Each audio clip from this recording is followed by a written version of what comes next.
अपन ने plasma membrane देखा कैसा दिखता है, बराबर कि नहीं? वी ऑल्सो सॉ कि the how is the fluid Mosaic model. Okay, so we saw the basics, right? We know the basics now, how it is and how what it does. Now let us try to understand transport across plasma membrane. अगर किसी material का transportation करना है plasma membrane के across तो वो कैसे होगा? तो दो तरीके से होता है बच्चों. पहले को हम बोलते हैं पैसिव ट्रांसपोर्ट,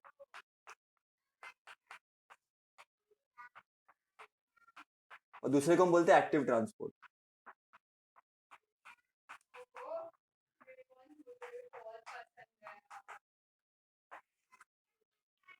अभी कोई कोई चीज अपने को नेचुरली हो जाती है, जैसे अपने को मैंने तुमको बोलूं कि जाकर के यूट्यूब पे वीडियो देखो, मजे करो, चिल मारो, तो तुम नेचुरली कर लोगे, उसके लिए तुमको कोई एनर्जी की जरूरत नहीं पड़ेगी.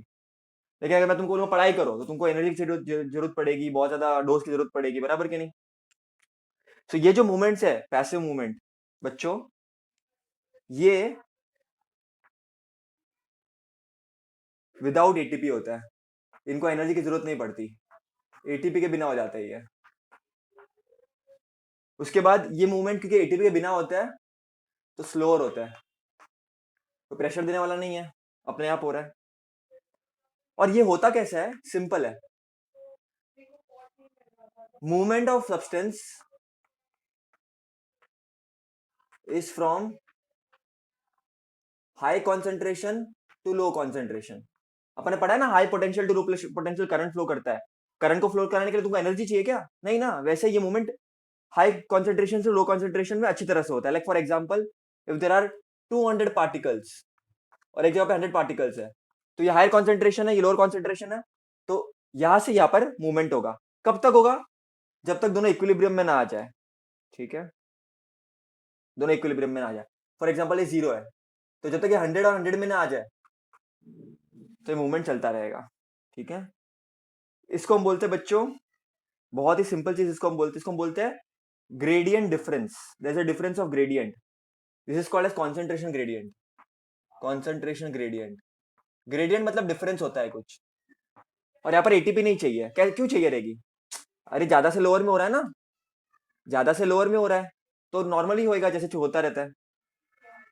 उसके बाद बच्चों यहाँ पर एक और चीज बहुत इंपॉर्टेंट नोट करना, बहुत इंपॉर्टेंट है. यहाँ पर सेमी परमिएबल मेम्ब्रेन, तो लास्ट लेक्चर में मैंने पढ़ाया था, मे और may not be present.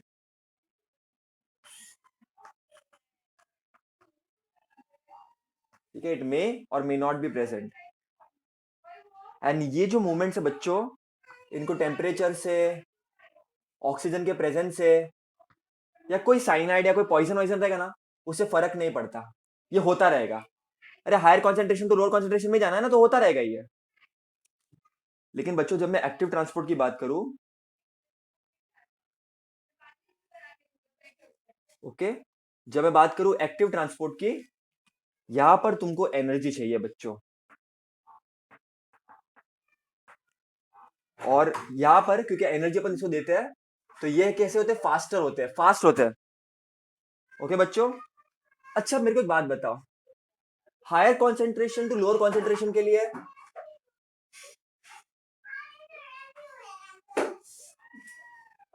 Higher concentration to lower concentration के लिए एनर्जी नहीं चाहिए. और मैं बोल रहा हूं मैं तुमको एनर्जी दे रहा हूं, तो ये तो नॉर्मल चीज है. 100 से 0 में जाना है, इसके बाद ज्यादा, इसके पास कम है, तो चल जाएगा, मॉलिक्यूल जाएंगे, सब्सटेंसेस जाएंगे. लेकिन चैलेंज कब होगी? जब मैं तुमको बोलूं लोअर कॉन्सेंट्रेशन से हाई कॉन्सेंट्रेशन में जाओ. ये 0, ये समझो फॉर एग्जांपल 0 में या 100 में, मैं तुमको बोल रहा हूं इस डायरेक्शन में जाओ, जहां पर एक भी पार्टिकल नहीं है. ये लो कॉन्सेंट्रेशन है और ये हाई कॉन्सेंट्रेशन है. लाइक फॉर एग्जांपल 10 है यहाँ पर, मैं बोल रहा हूँ यहां से यहाँ पे जाओ, तो बड़ी बात है ना. तो इसके लिए एनर्जी चाहिए रहेगी ना बच्चों. ज्यादा से स्लो, देखो मुझे तुमको पढ़ाने बोलेंगे तो मैं पढ़ा सकता हूँ क्योंकि मुझे थोड़ा बहुत मालूम है तुम लोगों को. लेकिन अभी तुम लोग ने पढ़ा नहीं है, उसके लिए तुमको बोलूंगा तुम पढ़ाओ मेरे को, पॉसिबल है क्या? नहीं है, तुमको पढ़ना पड़ेगा पहले, बराबर के नहीं? कॉन्सेंट्रेशन लाना पड़ेगा. तो यहाँ पर एनर्जी चाहिए रहेगी फिर, समझ रहे हो? एनर्जी चाहिए रहेगी. सो यहाँ पर lower concentration to higher concentration is possible. यहाँ पर एनर्जी चाहिए रहेगी, एटीपी चाहिए रहेगा, तो बिना एटीपी के काम नहीं हो सकता। ठीक है, यहाँ पर semi Parimal membrane is present, semi Parimal membrane present. ठीक है, और ये टेम्परेचर से, ऑक्सीजन से और ये सब चीजों से इफेक्ट होता है, इसको फर्क पड़ता है। और ये तुमको ज्यादा समझेगा कब, 12th स्टैंडर्ड में एक टॉपिक है, उस पर तुमको ज्यादा समझेगा। There something called as metabolic inhibitor, cyanide poisoning, cyanide, तो ये सब चीजें तुमको समझेगी, बराबर के नहीं। अच्छा, तो पहले तो इतना चीजें तुमको पता होनी चाहिए, passive transport and active transport क्या पता होना चाहिए बेसिक। यहाँ पर एनर्जी नहीं चाहिए, यहाँ पर एनर्जी चाहिए। यहाँ पर normal high concentration to low concentration जाएगा बिना कोई प्रॉब्लम के, लेकिन यहाँ पर क्या है, low concentration to high concentration तो इम्पॉसिबल है, लेकिन एनर्जी दे करके, जैसे पॉलिटिशियन होता है, पॉलिटिशियन क्या बोल रहा हूँ मैं कोई भी इंसान है, ठीक है, तुम सिस्टम के हिसाब से जा रहे हो तो कोई प्रॉब्लम ही नहीं है, पैसा खिलाने की जरूरत नहीं पड़ेगी। सिस्टम के अगेंस्ट जा रहे हो तो पैसा खिलाने की जरूरत पड़ेगी तुमको, डोनेशन देना है, कुछ भी देना, सिस्टम के अगेंस्ट जाओगे तो, बराबर कि नहीं। वैसा ही हो रहा है, पर सिस्टम के अगेंस्ट जा रहे हो तो यहाँ पर एनर्जी की जरूरत पड़ रही है, बराबर कि नहीं। अब यहाँ पर जो है बच्चों, पैसिव ट्रांसपोर्ट में हम तीन चीजें पढ़ेंगे जो तुमने सुनी भी है आज तक। मैं लिख देता हूं ऊपर, डस्टर रहेगा तो लिख देता हूं। यहां पर तुम पढ़ोगे osmosis, diffusion and facilitated diffusion,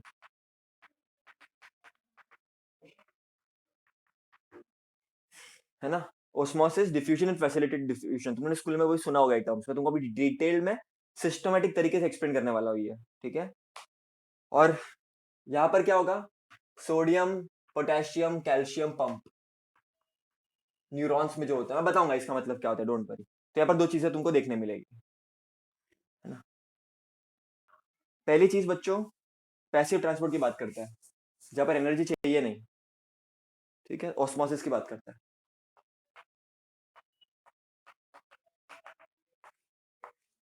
बहुत बार सुनते बच्चे, लेकिन जिंदगी भर तक ये कंफ्यूजन ही रहता है, बहुत सारे, मैंने बहुत सारे लोगों को देखा है बच्चों, रॉन्ग पढ़ाते हैं ये चीज, और कितने लोगों को मैंने देखा है रॉन्ग समझते हैं, एकदम सिंपल एक्चुअली, पता नहीं इतना कंफ्यूजन क्यों होता है लोगों को, एकदम सिंपल है, मैं तुमको बताता हूँ। देखो, कोई भी सोल्यूशन में क्या होता है, सल्यूट होता है एंड सॉल्वेंट होता है। लाइक फॉर एग्जाम्पल, इसमें मैंने क्या डाल दिया, पानी डाल दिया, पूरे में पानी है, और मैंने थोड़ा सा नमक डाल दिया, तो ज्यादा क्वांटिटी में कौन सा क्या प्रेजेंट है, पानी प्रेजेंट है, तो पानी को हम बोलेंगे solvent.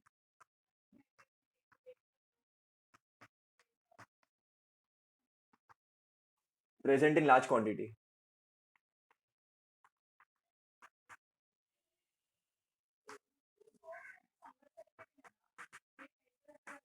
Okay, present in large quantity, like for example water, and salt is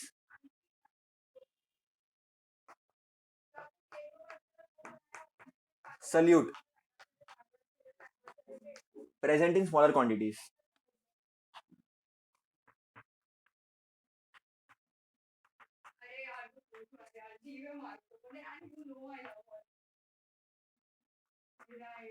okay, तो this is the solution, normal कोई भी ले लो, शक्कर डालो, पानी डालो, शक्कर पानी, नींबू पानी, वहां पर भी पानी जो रहेगा वो सॉल्वेंट ही होगा, क्योंकि लार्जर क्वांटिटी में प्रेजेंट है।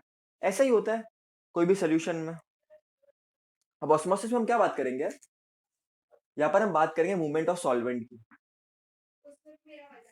ठीक है। अब देखते हैं, समझने की ट्राई करते हैं, ठीक है। बेसिक तुमको समझ में आ गया है, तो वो केमिस्ट्री में वापस रिपीट होगा 12th में, ठीक है। जो बच्चे घर पे फ्री बैठे हैं, टाइम जिनको है, मैं तो बच्चों अभी भी बोल रहा हूँ, देखो, osmosis what it defines as movement of solvent, it is mostly water only, so when I talk about solvent, universal solvent is water, movement of solvent, mostly water, from its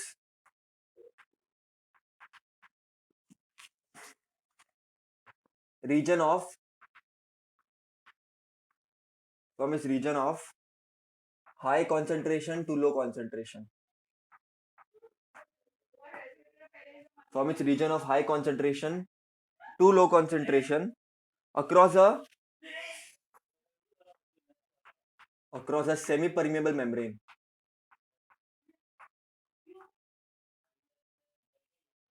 till it reaches equilibrium.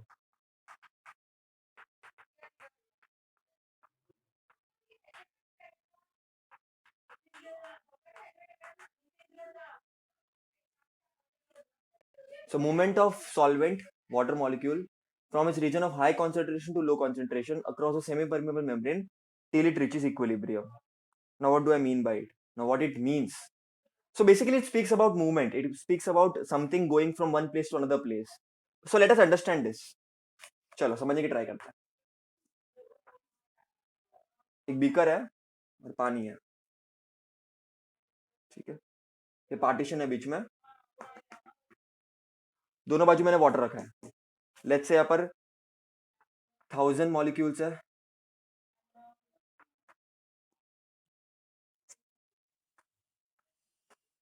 और water, और यहाँ पर भी 1000 molecules है water, और यहाँ पर 100 molecules है सॉल्ट का, यहाँ पर 200 मॉलिक्यूल्स है सॉल्ट का, ठीक है. तो बच्चों salt is NaCl, H2O is water. So 100 salt molecules are going to react with 100 molecules of water. So कितना बचेगा water? 900 water remains, और यहाँ पर 200 molecules of salt है, तो वो रिएक्ट करेंगे 200 molecules of water के साथ, तो यहाँ पर 800 बचेगा.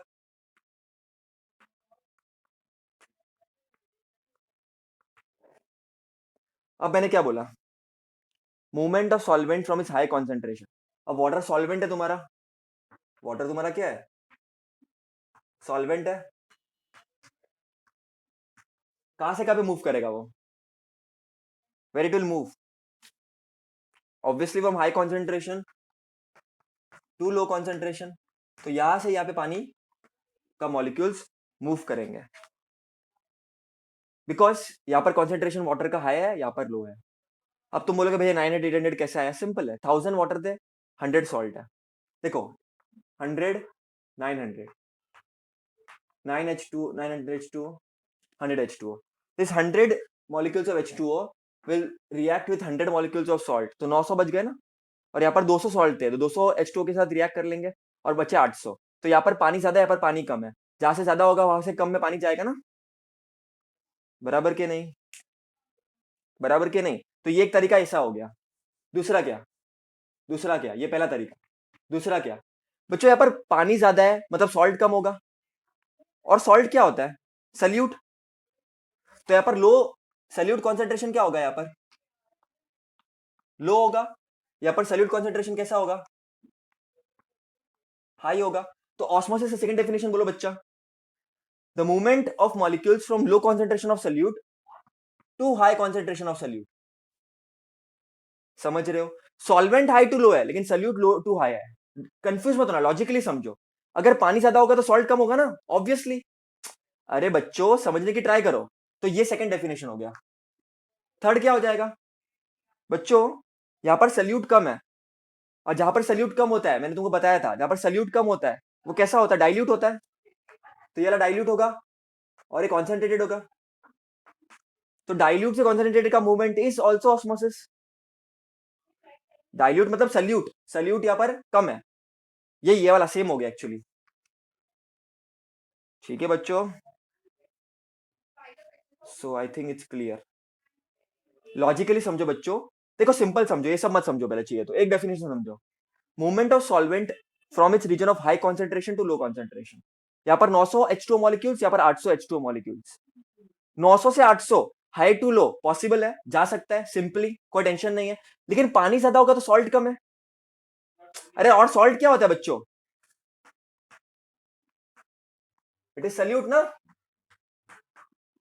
तो यहाँ पर सल्यूट कम है, सल्यूट का कॉन्सेंट्रेशन कम है, यहाँ पर ज्यादा है, तो वहां से भी मूवमेंट पॉसिबल है, और वो मूवमेंट को भी हम ऑस्मोसिस ही बोलेंगे. सल्यूट कम मतलब डाइल्यूट सोल्यूशन है ये, और ये कॉन्सेंट्रेटेड सोल्यूशन है. ठीक है बच्चों? तो ये भी ऑस्मोसिस को डिफाइन करने का तरीका हो गया. सोल्यूशन कम होगा ना, याद रखना, उसको हम बोलते हैं हाइपोटोनिक. और जहां पर सल्यूट ज्यादा होता है उसको बोलते हैं हाइपरटोनिक. तो इसको एक और डेफिनेशन से डिफाइन कर सकते हो, हाइपोटोनिक से हाइपरटोनिक में जा रहा है, ठीक है, ऐसे भी तुम उसको याद कर सकते हो। ओके, हाइपोटोनिक का मतलब क्या, सल्यूट कम, सॉल्वेंट ज्यादा, सॉल्वेंट ज्यादा, ऐसे याद रखो, और यहाँ पर सॉल्वेंट कम, ठीक है। तो I think so it is clear, nothing but movement from hypo to hyper, hypo to hyper, hypo मतलब जब पर सॉल्वेंट ज्यादा है, पानी ज्यादा है। तो let us try to understand now, चलो, कि एनिमल सेल में, प्लांट सेल में, अगर मैं उसको सोल्यूशन में डालता हूँ हाइपोटोनिक हाइपरटोनिक सोल्यूशन, तो क्या होगा, कंसेप्चुअल पार्ट है, highly conceptual. So animal cell में अगर मैं डालूंगा वो सोल्यूशन को, तो क्या होगा, चलो समझते हैं एकदम अच्छी तरह से, कंसेप्चुअल है, समझना। चलो ये वाला मैं ले लेता हूँ, इन हाइपोटेनिक,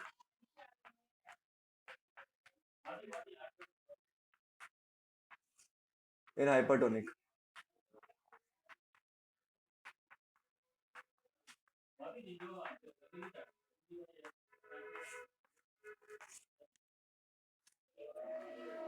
बच्चों मैंने बीकर बना दिया, मैंने क्या कर दिया, समझने की ट्राई करना अच्छी तरह से, what I am trying to do. पानी भर दिया पूरा बाहर, और मैंने अंदर एक सेल डाल दिया, एनिमल सेल, ये मैंने एनिमल सेल डाल दिया एक, ठीक है, एनिमल सेल डाल दिया मैंने। बाहर पानी ज्यादा है, तो बाहर कैसे होगा, पानी ज्यादा मतलब सॉल्वेंट ज्यादा, सॉल्वेंट ज्यादा मतलब क्या होगा, बाहर पानी ज्यादा है ना, तो बाहर का सोल्यूशन कौन सा होगा, हाइपो होगा कि हाइपर होगा, गेस करो। बाहर पानी ज्यादा है मतलब सॉल्वेंट ज्यादा है, तो बाहर हाइपो होगा या हाइपर होगा, क्या होगा, yes yes yes yes, yes very nice, it will be hypotonic, it will be hypotonic, it will be hypo. और अंदर का अगर ये हाइपो है तो अंदर का ऑब्वियसली हाइपर ही होगा। अब क्या होता है पानी, या ऑस्मोसिस कैसे होता है, सिंपल लॉजिकली समझो,